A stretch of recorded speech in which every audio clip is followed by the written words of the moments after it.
Hello and welcome to another edition of The Writer's Room. It is I, your host, J.Ishiro Finney, with the author and alien in a human suit. As always, next to me is my lovely co-host, the buxotic and lovely Cat, night the night editor. Hello, everybody. And with us, as Hey, always, is Fiona, the mighty Florida woman, and one of the old school regulars of the show, and hopefully we can have him on a regular basis, John Walsh. Hello. Hello, Cat. Hello, Fiona Wolf. Hello, Ishi.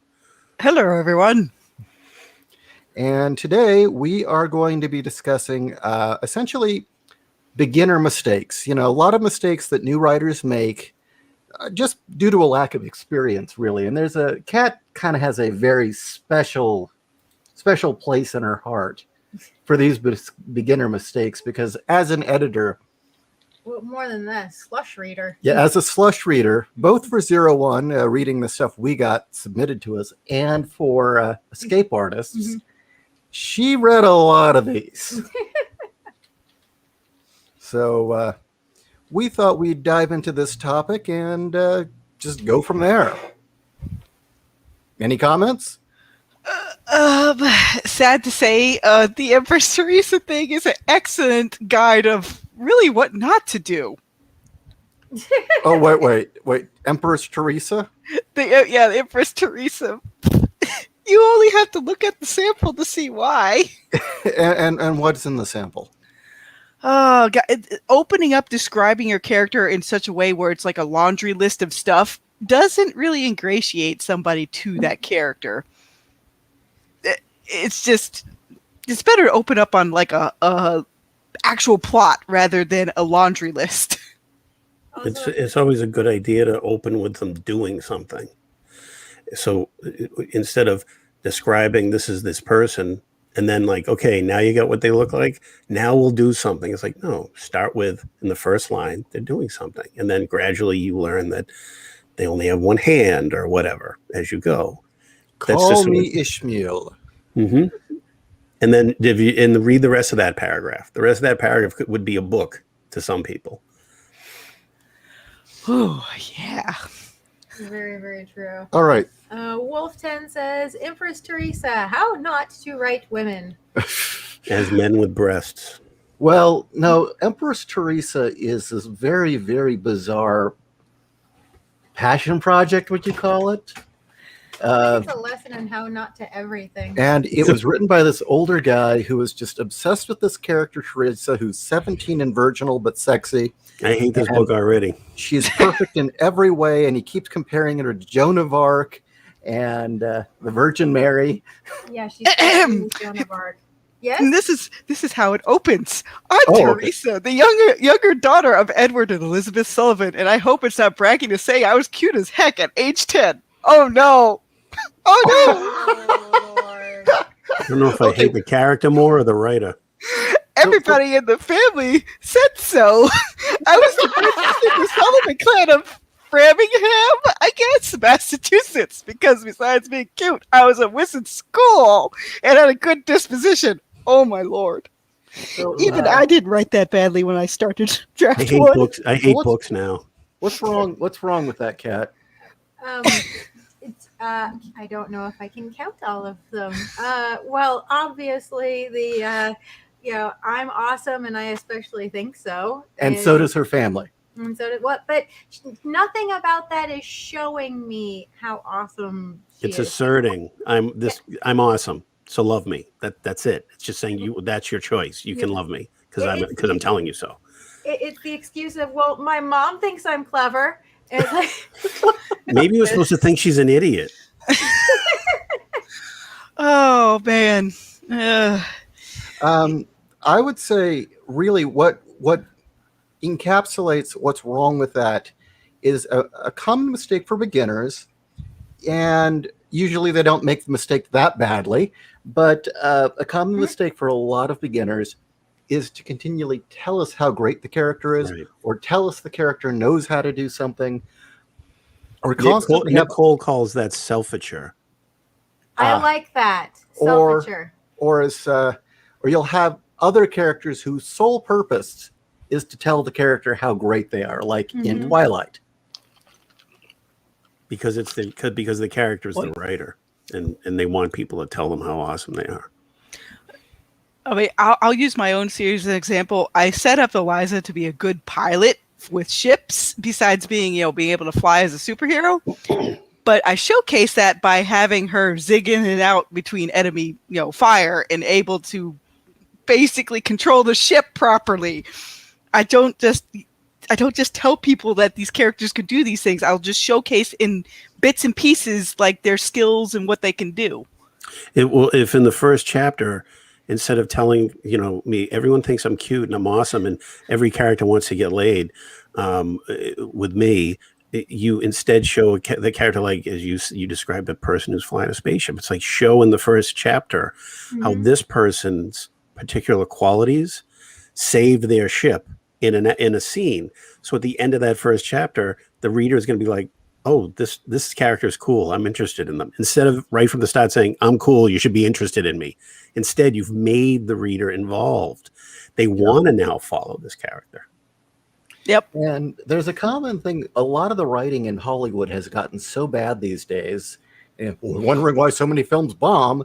You do get a lot of characters where they never actually do anything all that great. It's just everyone keeps telling us they're great. Right. Well, like this last weekend's Adventures in Awful doing I'm Not Starfire. How much of what we read is her telling us stuff about the people around her, but not actually showing it, especially if it involves her mom. My mom's so awful, this is horrible, but never actually showing it. The only thing that she showed was people trying to get her attention because of her mom, and oh my God, how awful it is.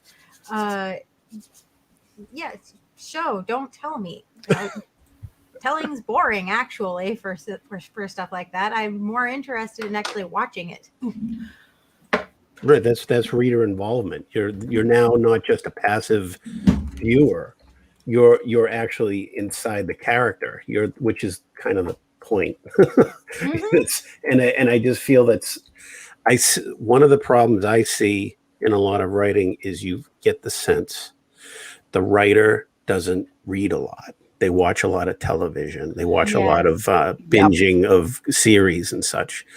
And after a while, you click into what show they've been watching. And to tell you the truth, that's the reason why I got so frustrated when I was initially looking into things as I was learning how to write certain ways or certain techniques. A lot of the show don't tell stuff examples they have out there is for screenwriting to help the actors understand where the character needs to do and why. It's not for books. Great and it point. pisses me off to no end. Yeah, it's you compare a good book to a mediocre book, and a good book is someone who appreciates what words can only do in a book.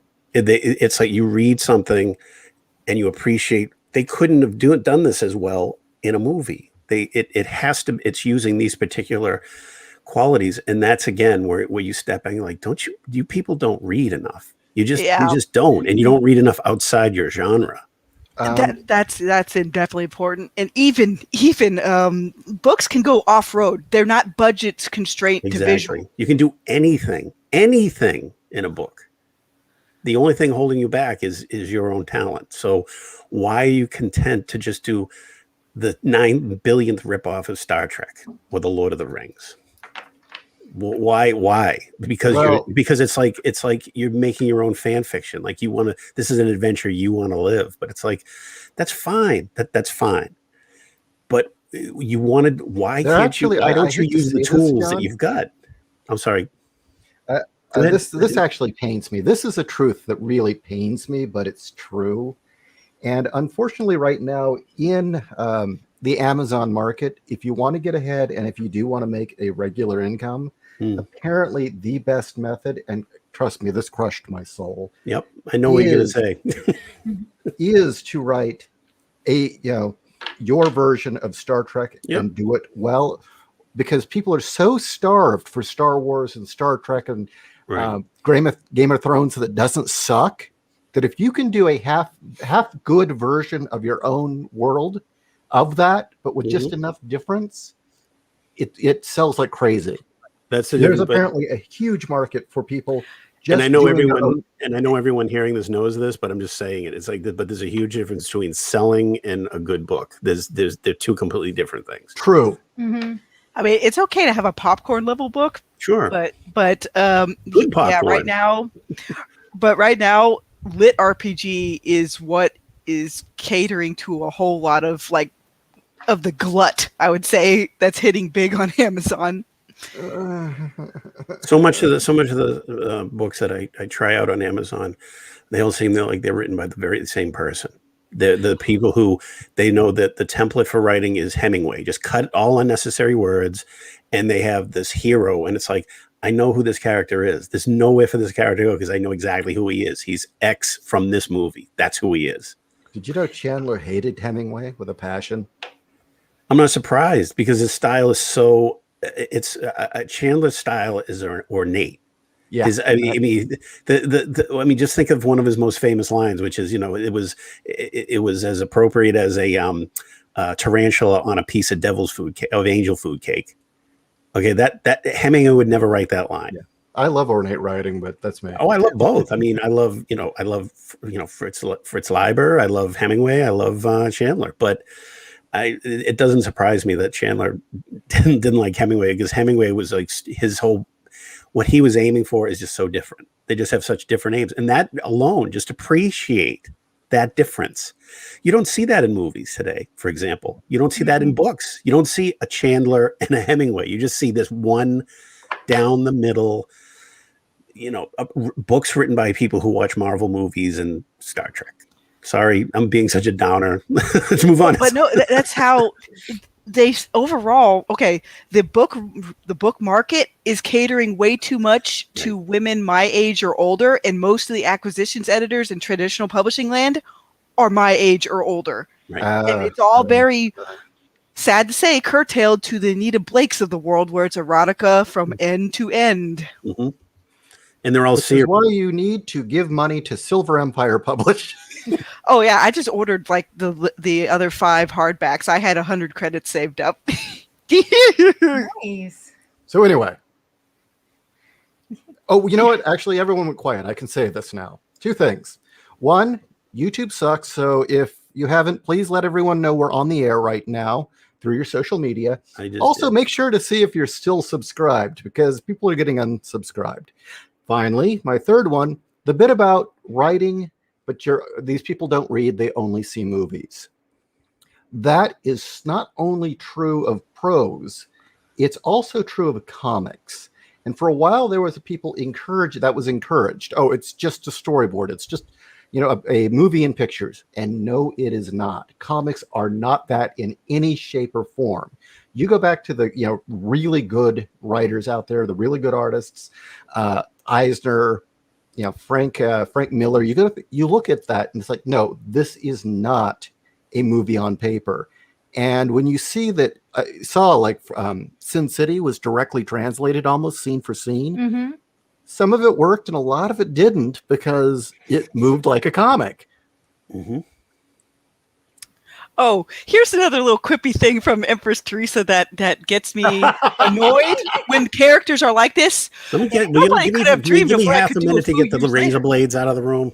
But no, nobody could dream of what I could do a few years later. Nobody would have believed it if I told them. Prime Minister Blair said I'd still be remembered in a million years. Did you catch that? It's like, you asshat. I don't care. You're full of yourself. I can already tell you're a nihilistic, self-centered piece of junk. That's one of your never do's. It is one of my never do. Well, a couple of things. One of my never do's is pretty much, you can talk to your audience if it's in first person narrative. That's fine. But it's these weird little asides. It's like, do them sparingly. Don't constantly do little quippy things like, did you catch that? This is really neat, and I especially think so. Stuff like that is just horrible. Don't talk to your audience like that. It's not conversational and it's not natural. It's trying too hard. It's like, you're trying to be Quentin Tarantino. Stop. Empress Teresa is trying to break the 4th wall. Don't do it. No, you can break the 4th wall, but that's not the way to do it. And also, when you begin by talking to your audience by using phrases like "you'll never believe Yeah. me" or "I never thought," you'll never believe me. I'm not crazy. You know, you'll understand when you hear what I have to say. It's like, no, don't tell me that stuff. Don't use any of those as the first line of your story. You'll never believe what happened to me. No. The problem is at one time a lot of those were okay, but they've been so overused. Yeah. Well, just when I'm slush reading Lovecraft stories, and like out of every 20, maybe 2 did not start with that. Just don't do it. I'll be telling my own story, which is a good thing because nobody knows it as well as me. The drawback is that there are some things I can't know because I wasn't there. You're right. This is a lesson in everything not to do. Yeah. Oh, and at least everybody, you could be thankful that you look at your first draft of whatever you do, and it probably won't be nearly as bad as this. Yeah, there is comfort in that, isn't it? Oh, I even wrote better when I was in high school. I'm not gonna lie. It's like, and it was pretty terrible even in high school. Well, I don't know if this is too narrow, but actually I think it encompasses a lot, particularly in short stories, but also in books when they do the, self-ature stuff, is they don't have a lot happening. By which I don't mean, you have to have an action scene, because a lot of them, so many books open with a fight scene nowadays, and then they pull back. But potatoes, what I'm talking about is particular to short stories, but we can move on from there. But they write anecdotes. New writers frequently, they write mood pieces. They don't have a story to tell. Yeah, I see that in a lot of the practice. Character who's like them, like usually a droopy teenager of some kind who feels, and something occurs, and then they respond to it. They don't act on it. They don't drive the story, but they just kind of, something happens that they observe. It's like you're watching someone watch television. There's very little involved, and there's very little. I see that a lot in young writers. They don't have anything happening in the story. They get really in love with their scene setting and the moodiness and the emotions. But it's like, okay, this isn't a story though. You know what? I think that's the reason why the show don't tell stuff I see so much online bothers me so much, because it is just basically setting a mood. So the actor or the actress knows what to do. Mm-hmm. No, that makes sense. And it's just like, no, that doesn't help me. It took trial and error for me to really figure out how I wanted to use show and tell and exposition and dialogue. And some of that was like, okay, I'm going to go back and read a lot of the old pulps I enjoy and examine how they're doing things. And they come in to a scene, when they do come into a scene, they come in way too early. They say, Kat entered the room. The room looks like this. Then there was a desk. They sat down. It's like, no, get to the point where Kat sat and said, here's $50. Go find this motherfucker before he kills me. That's what yes, you gotta they don't get to the point. They meander. Now I'm involved. I want to see where this goes. Whereas opposed to, he walked into the room, and your mind starts to drift, and that's anti-involvement. You're pushing me out. You're involved in your scene setting. I'm not interested in the scene. I want that stuff to accumulate without me being aware of it while I'm following what the character is doing. Well, like with that, she, I saw her silhouette, through the door. Well, that tells me now the door has a window. Right. She walked in and walked over. I'm not being.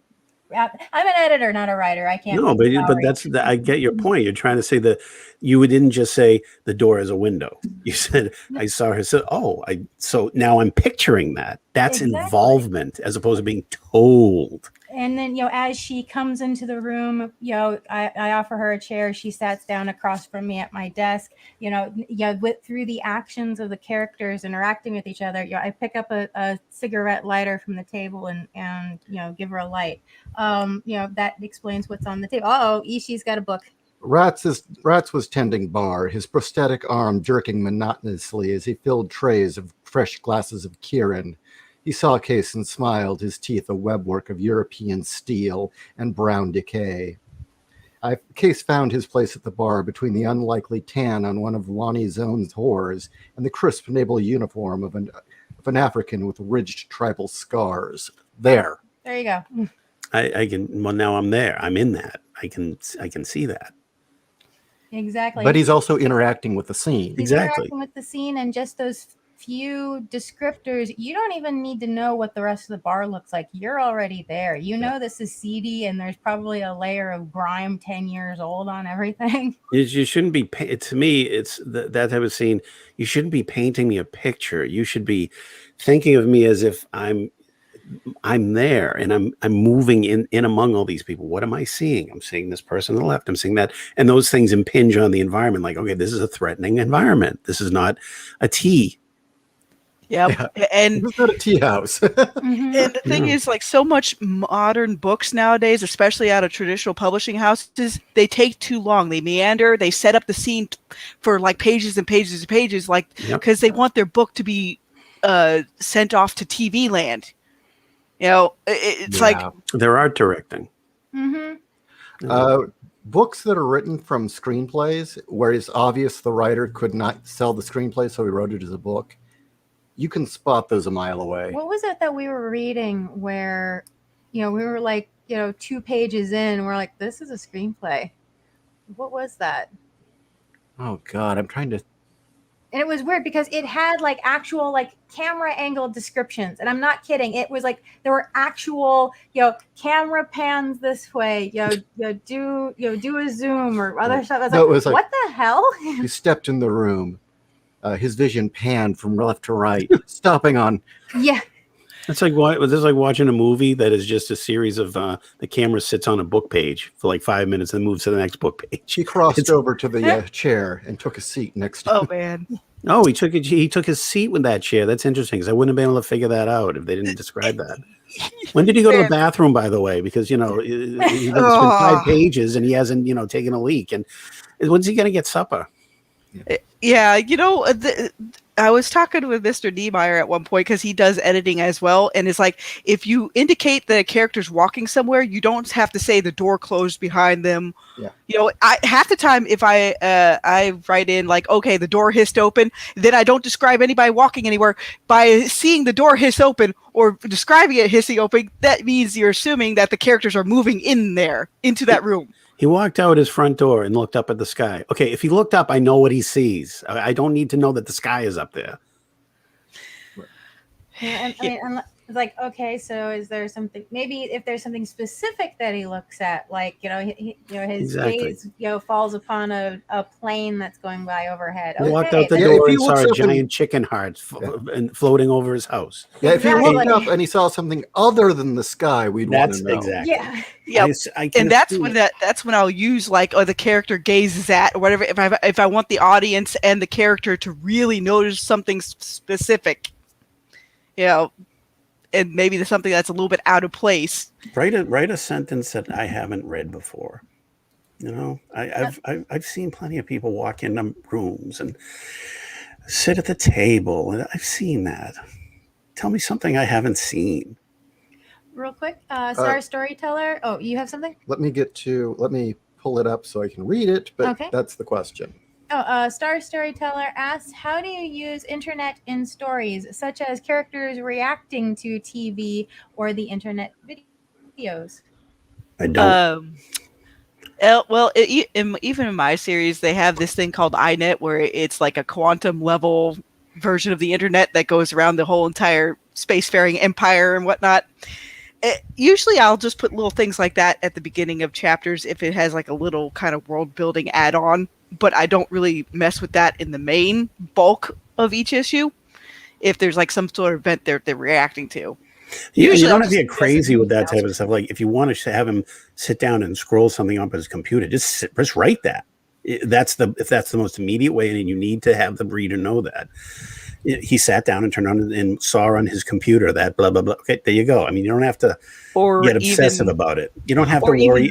You're gonna have some sentences that aren't prize winners. Yeah, or you could even have like character X looked up through their HUD, breaking news report, blah blah blah, and then there you go.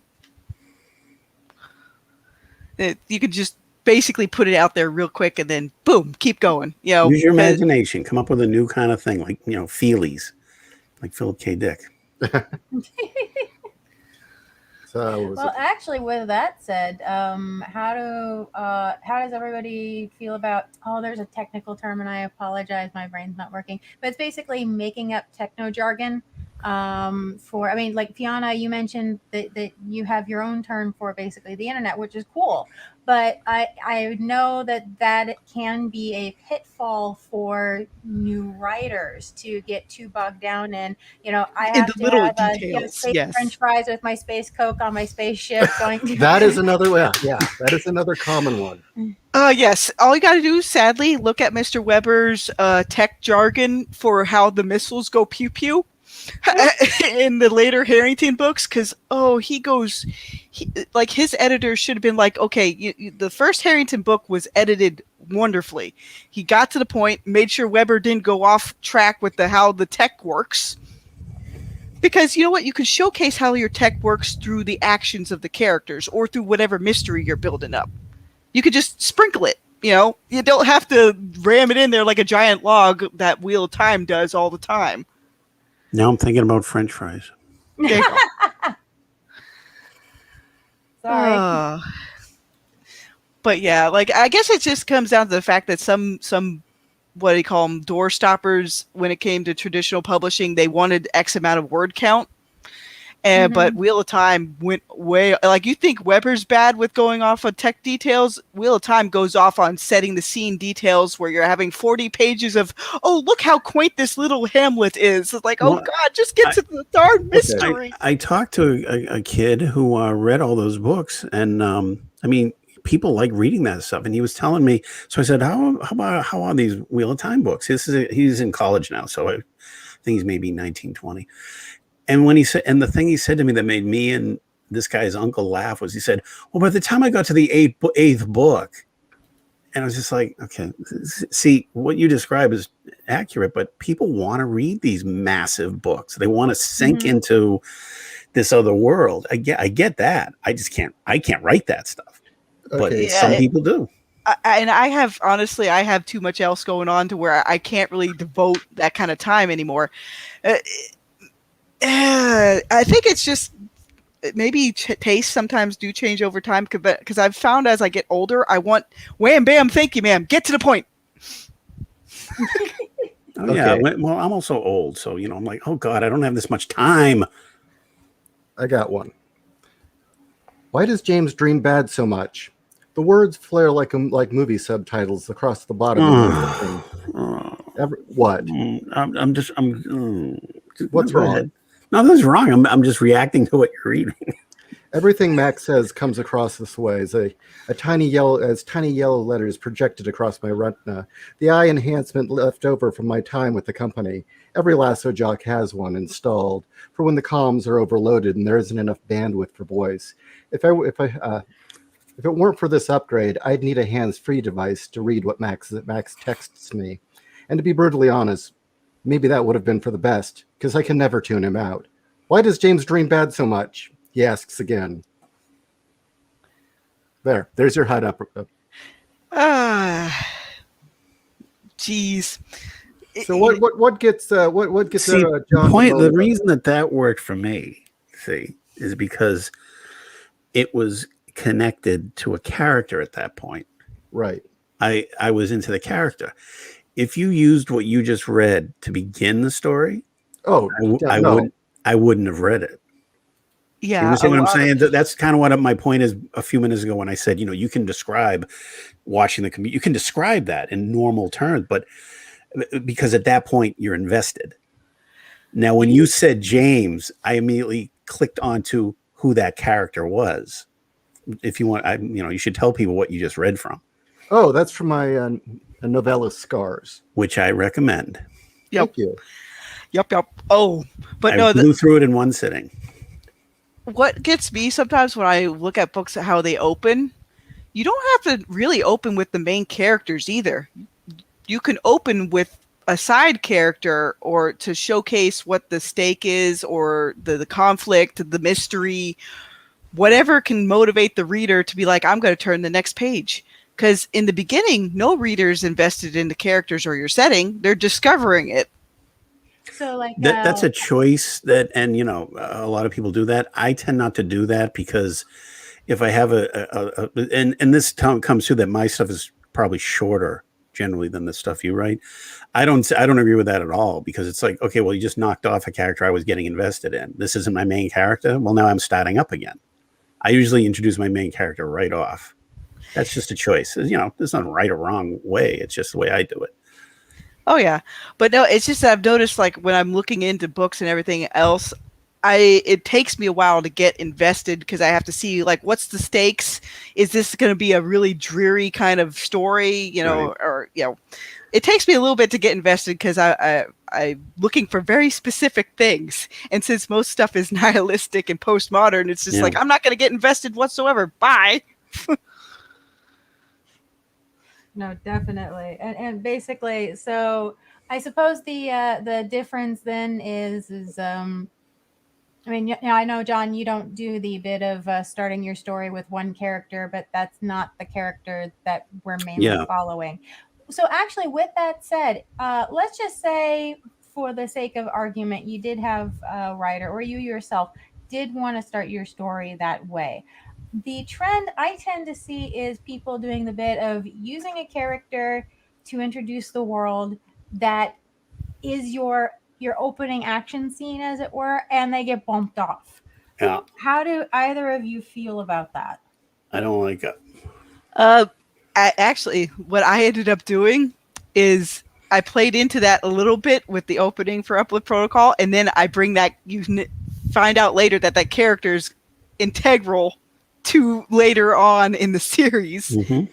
And eventually he does get his body resurrected and whatnot, but I figured to myself, you know what? There's been enough dead family tropes. I'm gonna subvert this in a good way. So you don't Ryan fridge Johnson. him, basically. No. There's actually he is a vital point to the story or the overall plot. Yep. I mean, for the most part, I can guarantee you with my series, the only characters that are going to meet unfortunate ends are all the bad guys.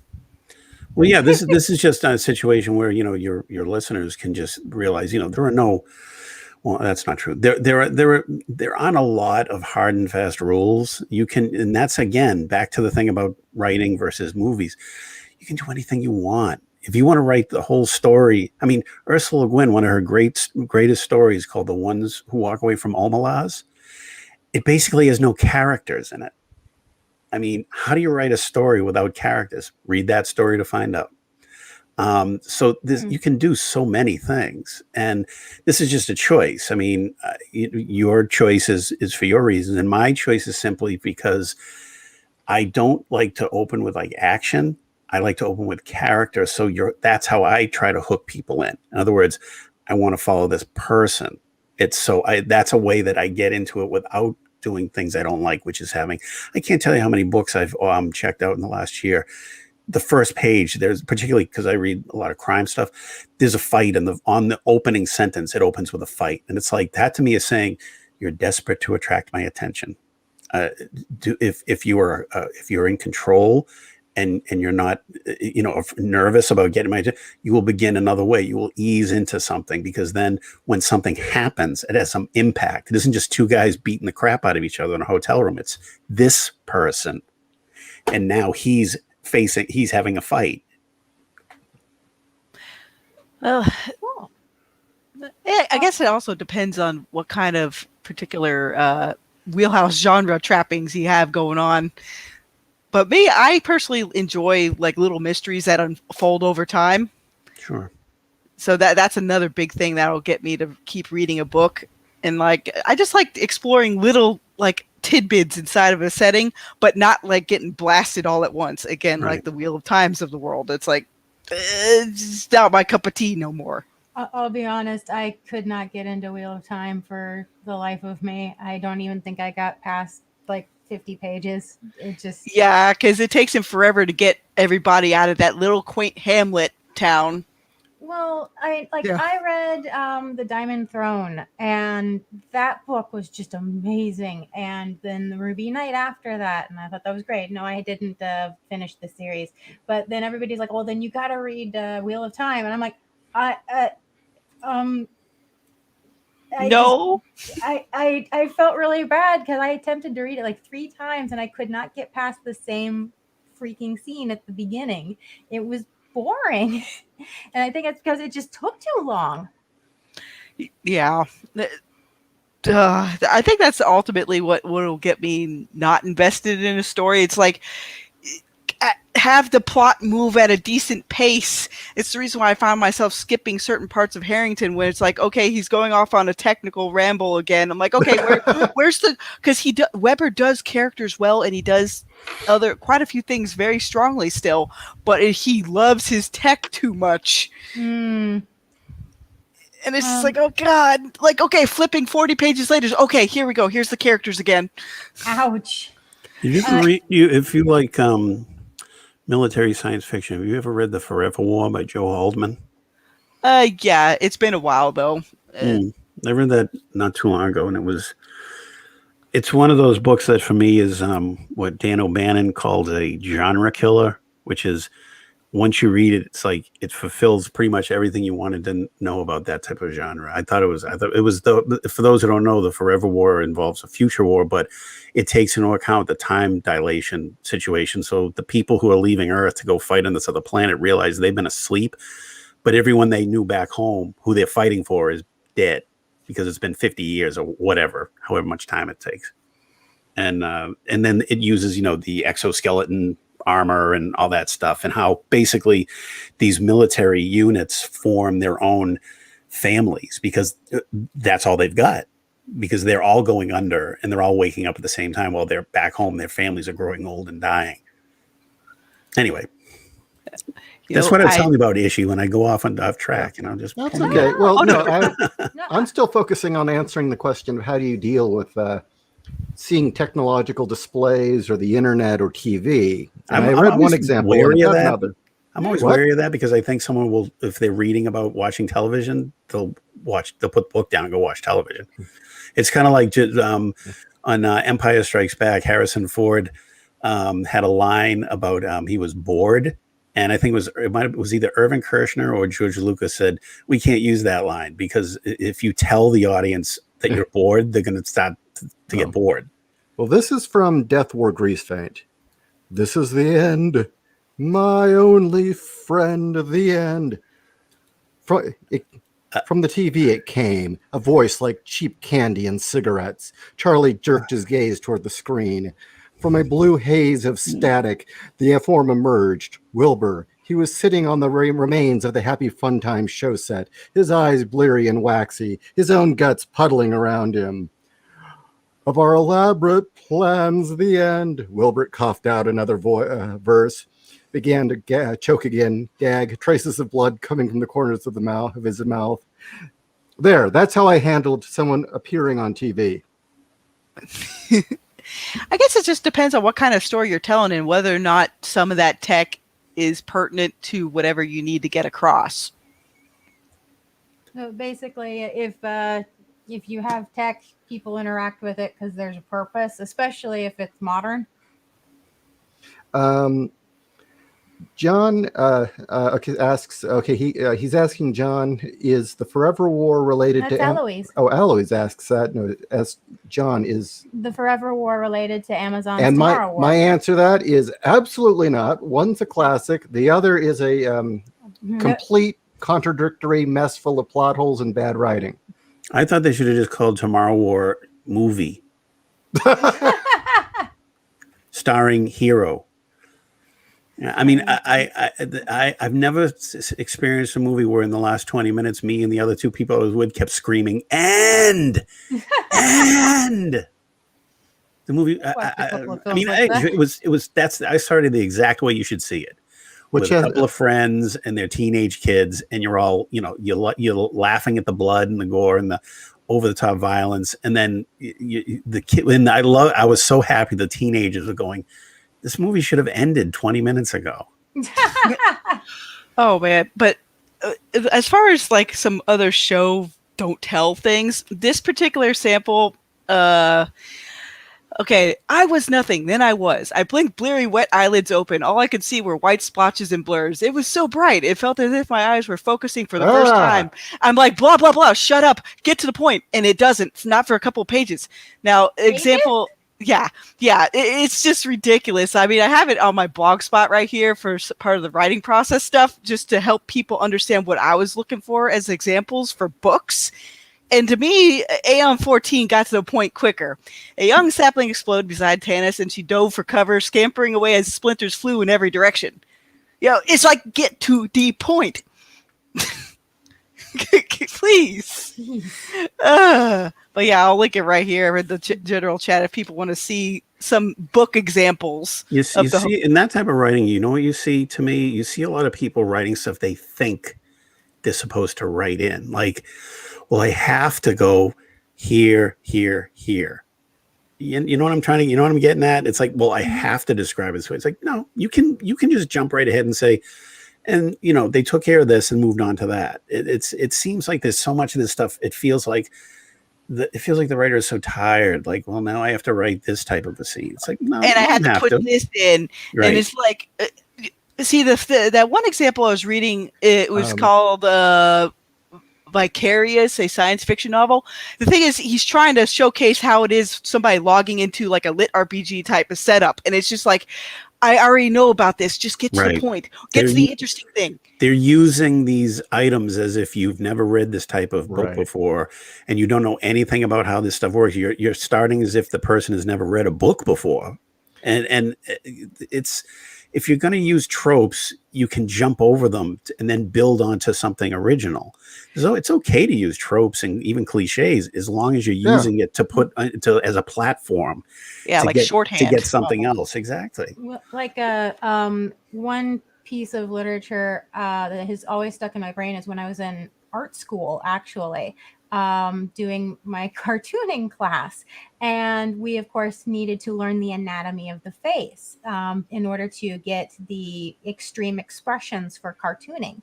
So my teacher played an excerpt from Chuck Palahniuk, where, and I don't remember what book this is from. I've been trying to track it down, but the excerpt is him giving an anatomy lesson of the face. It's very clinical. It's very technical. This is this muscle. This muscle does this to your face. It pulls you up in a smile. You know, the smile that you put on your face while daddy's beating mommy and you're trying to make her happy so she won't cry. It's like, holy fuck. Is that from the book about the model? I don't know. I've been trying to track it down, but he goes through the entire muscles of the face, specifically around the structure of the mouth, and it's very clinical and it's very technical on what each muscle structure does. But through it, you're getting the background of the character. Oh, he's excellent. He's excellent at that. At using these detail that are like James Michener type details of like, you know, I did all this damn research. So I'm putting it all into the book. But you're getting into the story. It isn't an aside. It's the story. Right. And it could be boring as heck, but he uses it as we've been talking about, as a means for action and a means of actually like giving you information about the characters. It's different purpose. So talking about shorthand and moving the scene forward and not needing to describe everything. One thing that I ran into while editing someone's book a while back, and it was a horror story, but it involved one of the characters, a single mom, chucking her baby in the trunk of the car and driving off and then gassing up. Oh God. Okay. I said, look, we don't even need to do this. Okay. You're spending too much time on the trunk and this. All you need to do is she picked up the baby, looked at it. 10 miles later, as she drove to the gas station, she could hear so-and-so crying in the trunk. Done. Mm-hmm. Yeah, unless it's really showcasing something that moves the plot forward. The little details you could just like bam, bam, bam, like just keep going. Oh, I mean, it depends on the effect you're after. If you just, for example, if you would kind of just kept the baby in the background up to a point, and obviously I don't know the story, so I'm just riffing. The you could describe her like gently taking care of the baby, and then she goes on with the story, and like the baby is almost like, oh, this is something she takes, and then she picks up the baby, and then you really describe the baby like she's really looking at it, and you'll start to go, oh God, what, and then she starts to walk through the car, and then and then mention putting the baby in the trunk, and then when she gets in the car, don't talk about the baby for like 10 pages. That would have worked very well. Oh yeah, kind of has the opposite. People? There's when I see so much violence in these books and movies, I often think of there was a movie. It was one of James Wood's early movies. It was called The Onion Field, and it was based on a real murder, and it was about a cop who gets his gun taken away, and then the villain uses the gun to kill his partner right in front of him. And the movie follows basically what happens to these characters. And this guy just can't handle it. He just can't. It's like it's eating him up. This is going on for months and years, right? And his baby is crying in the crib, right? You can't even see the baby where the camera is set. And the baby's crying and it's getting to the guy. And he just walks in there and he punches down into the crib. You don't even see the baby. He just like punches. And then you hear the baby go like, and then he just walks away. It's the most terrifying moment of violence because of what they were trying to tell you with it. Look at how insane this guy is getting from this incident, from what happened to him. And that's when I see this stuff and, blood is splashing everywhere. It's just it's like, okay, this is mayhem. This isn't involvement. It has to mean something. Yeah, you hit a point in which there's so much bloodshed, and there's actually a genre for this, where it becomes funny. Right. That it's so much blood, it becomes funny. Well, it's like a John Woo movie, like a John Woo movie. Like, did you ever see A Better Tomorrow 2? No. If you like action and gunfights, see A Better Tomorrow 2, because it ends, and I'm not ruining anything. Okay, it's a John Woo movie. It ends with there's a mansion full of bad guys. It's filled with them, right? These three heroes with guns walk in, and the next 20 minutes is them taking on everyone in this building. You will be laughing your ass off. Not like it's funny violence. It's like an accumulation. It's like all the action in Apocalypse Now squeezed into 20 minutes. It's like it's delightful. Similar example, but not blood.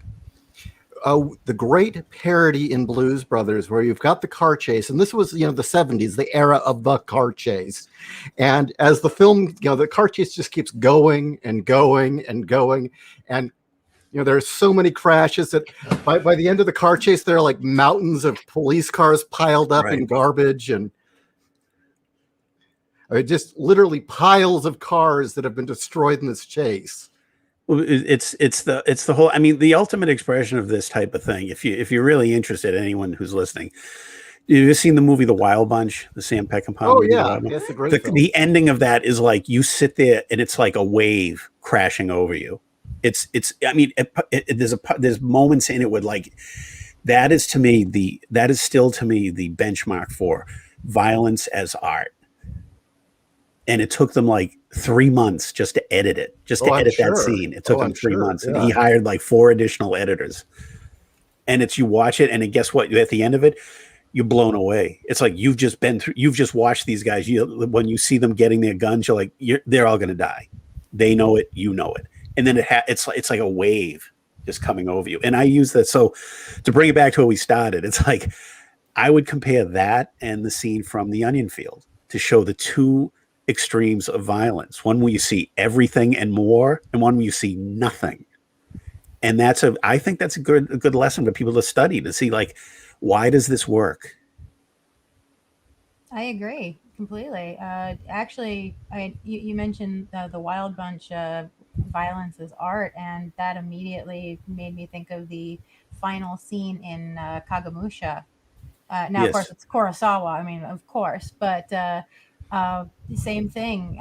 Just the absolute carnage and slaughter at the end of that film. Mm-hmm. But it's art. It's beautiful.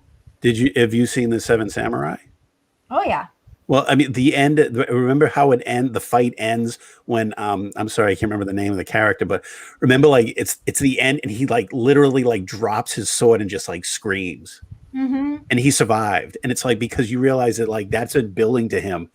It's like the perfect way to end that scene because it's like after all you've been watching, it's like he's been going like it's been building and building, and now it's like that's when it releases when it's over. Okay, so we've got about 10 minutes left for the broadcast, so get your last minute questions in if you have any for us before we call it a night. But can I just throw in a quick thing about one thing young writers and beginning writers do? They too often they compare their first drafts to the published drafts of professionals.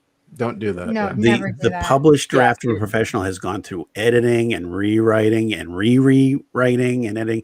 Just and the thing I tell, if I could tell just one thing to someone who's writing, the number one thing you can do, finish.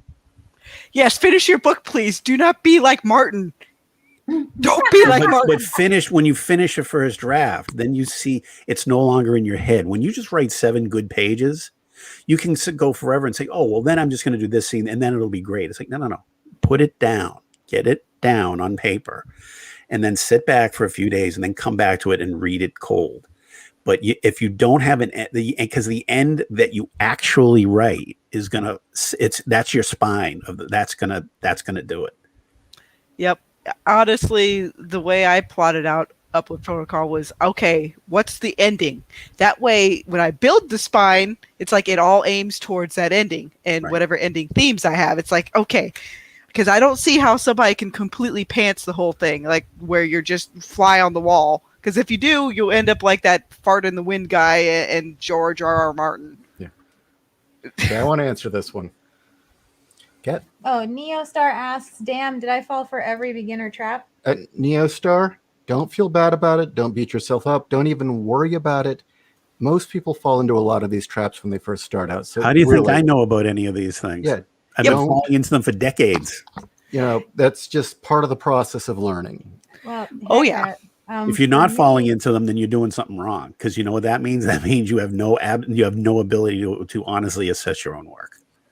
And I mean, I know we've been saying don't use film as your model for your writing, but a lot of what I learned of don't do this is actually watching Mystery Science Theater. Absolutely. And riff tracks and things like that, because they will go through and they will tell you what are bad things that the writers, the editors, whoever have done, and will point out plot holes and will point out horrible things. Like you could do it. Actually, Ishii and I plan on doing an entire episode one day on time chasers and all of the errors in time chasers and all the things not to do as a storyteller from time chasers. We got to do that because that film is one that we have returned to over and over again about. I just bit the head off a chicken. Exactly. Looks like there was a war. It looks like there was a war. Sorry, we can't show it to you. Exactly. Yep. And even now, even before I release my stuff to physical format, ebook format, after I complete the main series, it's still going to go through revisions and edits. I even edit. See, I write my stuff down as I'm going, and then when I go to re-edit it for the blog to make sure I catch typos, I will catch repeats because half the time when I'm writing when I'm dead tired. I'm writing after work. I'm writing before work. That sort of thing. You can ask Ishii. I have pulled all my stuff down from Kindle to rewrite it. This is stuff that's been up there for years, and I pulled it all down because I'm like, oh my god, the thing about Mystery Science Theater and riff tracks and also Plinkett, Mr. Plinkett. Yes, Plinkett. Yeah. They're like, don't think of them as like, this is, I'm watching a movie, I'm reading a book. No, they're dissecting a story. That's what they're doing. And you can watch a movie faster than you can read a book. I mean, you have to read. I shouldn't have to tell anyone that. But those who, and I know Ishii and Kat are sick of hearing me say this, but if I were if on this in this area, I would say watch Riff Tracks, watch Mystery Science Theater, watch Plinkett, and look at Adventures in Awful, because that was the first thing that actually connected me with Ishii. Why would I be tired of you saying? Well, because that? I keep saying it, and I think you sometimes think I'm just blowing no. That show never got popular enough. It was the screwed on that episode show. where you were, and I can hear Kat's voice because I played the damn thing over and over, because it was the one about that stupid Star Wars ripoff book, and I know you know the one I'm talking about. Vacant Queen. And because I don't read comic books anymore, I read them decades ago. But I was watching this, and I was staring at it, and I was watching, because you show the panels and stuff. I'm like, this is written by someone who saw Star Wars, and like that's their extent of their knowledge of this type of stuff. And I was like shocked. I was shocked at how bad it was. I must have watched that about 5 times. Man, my first experience with Adventures in Awful was King and Lois and Catwoman's misadventure with the bachelorette party. No! Oh god! Yeah. See, I have to confess, I stopped watching a lot of Ishii and Kat's stuff after the one that broke me. And I'm wondering. I'll give you 3 seconds to think which one broke him. It was the book that told you how to be a fan. Oh, is it the fan? How to be a fangirl? Yes, whatever? That's it. Seriously, I'm not exaggerating. I was like bummed out for 2 days after watching that. I'm like, are these kids today so freaking stupid? They need to be told how to like things. I watched. I was staring at the screen and I was telling myself, "Just shut it off, John. Just shut it off, John." And they kept talking, and the two of them were laughing at this stuff. And I was laughing, but in my mind, I'm like, my heart is dying. This is what kids do today. They need to be told how to like things. Well, part of it is this constant need for some nowadays to be like, oh, I'm not going to read this unless I see a part of myself in this blank slate character. Yeah. It's like when I was growing up, I would be able to read like the Hardy Boys, and the whole joy of fandom was you did what you freaking wanted. It's like, I don't have to read I can read one Harry Potter book, and I can read an Edgar Rice Burroughs book. I don't need you to tell me which ones I have to read. Yeah. Just to address the question on the screen right now. I'm not directly commenting on this, but another thing young writers they rewrite to death. They rewrite until the story gets away, and it's like, it's horrible. And don't get lost that in world building, endless world building. World building is not plot. Okay, world building is not plot. And your first draft isn't perfect. You have to rewrite. You have to rewrite, but don't just keep rewriting the same damn thing forever and ever and ever. Oh yeah, the first draft of the poll crawl, I got up to 50,000 words, and I'm like, I'm not feeling it. Like, I got to age these guys up because I don't feel like having a high school setting. Nope. Anne Lamott, who's a well-known she gives writing advice. I never cared much for a lot of what she says, but she has one of the best things, which is called the shitty first draft. It's like you go in knowing the first draft's going to suck. So, and that completely frees you. And you can try things. You're like, I'm not ruining anything because it's gonna suck. That's the whole point. And you do that and write to the ending, and you will see an improvement in your writing. If you just regard the first draft as it's going to be trashy, but get to the end and write the end, you're gonna improve your writing immensely if you're a new writer. I tend to look at writing like, because I'm a very visual person, at like a sculpture, but in words. You gotta lay your foundation. You gotta put your clay in front of you, which is your first draft, and then you carve it out until you have something good. Absolutely. Amen. Okay, I think that is a night. All right. I think it's time for us to promote our work. So, John, you're the guest tonight. Hopefully we'll get you here every week or roughly every other week. But for the time being, tell them about yourself and where they can find your work. I'm not sure you can find my work because I pulled so much of it down off of Amazon. I think there's 2 things on Amazon. One is it's called Beast in the Machine. It's a book of nonfiction, a collection of nonfiction about the Alien movies. And I'm going to expand it, so don't buy it. It's going to get an expansion. The one I really like that's up there now is called Moon Baby. It's a kind of a light science fiction story. And there's a collection of my horror and fantasy stories that appeared in print magazines. It's called Bloodstreams. So this, and by October, there's going to be about 20 more books on there because I pulled everything else down and I'm just like tripping through it before I, expire. You can find me on John Stephen with PH. You don't pronounce it Stefan like some people. It's called John Stephen Walsh Sorry. Oh, boy. .wordpress.com. And you can find me there, and you can find me on Twitter, but you probably don't want to because I'll usually be screaming about Biden on Twitter. So, Well, what's funny when somebody says Stefan, I'm thinking Stefano from that Days of Our Lives thing. Oh no! oh, yeah. I even actually, you know what? I believe it or not, I actually know what you're referring to. Yep. So that's when I was a kid, I used to laugh at the old Marlena possessed by the devil storyline. And they were getting really wacky. They were had to getting get rid of it. They were getting weird in the 80s, and they had there was one where a city that has General Hospital, instead of dealing with someone's health, it was about an ice beam was like going to turn the whole city into an ice city. I'm being totally serious, by the way. I'm not making a joke. Were they trying to do like Dark Shadows stuff? Because Dark Shadows started off as a regular soap opera. No. You know what it was? I actually have an an answer to this, and I don't watch soap operas, so I don't know how I know all this stupid shit. It started with General Hospital had a one character, Luke and Laura. The character raped this woman, and they ended up in love. And they just had to get more crazy from that point on because it got really popular from that point on. So they just kept getting crazier and it involved like international gun running. And then, like I said, the city was going to be frozen. And they had to stop the evil guy. That Stefano guy, I think was his name. Wasn't there one where they I think Luke got possessed by a spirit in a sword? Oh, God. Why am I not surprised? See, then they wonder why soap operas have died, huh? What do you mean? These are plots for Laurel K. Hamilton books. Oh God! The Laura K. Hamilton books are the Harper's romances. Now, a lot of Harlequin romances. A lot of people don't know what those are, but that's Harlequin romance is like the mushiest of mush. And they'd be like, "Oh, that stuff is so silly. We don't do that." It's like you're freaking reading it. Yeah, you do. It's got just you know what's sad with Laurel K. Hamilton? She already had that with that other series, the Mary Gentry series or something, with the crazy fae with all the bedroom antics, but she had to let that spill over into her Popcorn Anita Bake books. Yeah. God dang it. All right, that's me. Your turn. My turn. Okay.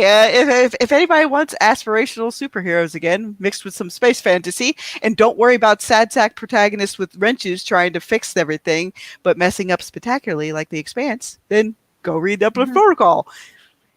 It's currently cooking in progress. I have 5 books done, and I'm working on the 6th because technically there was a book 0.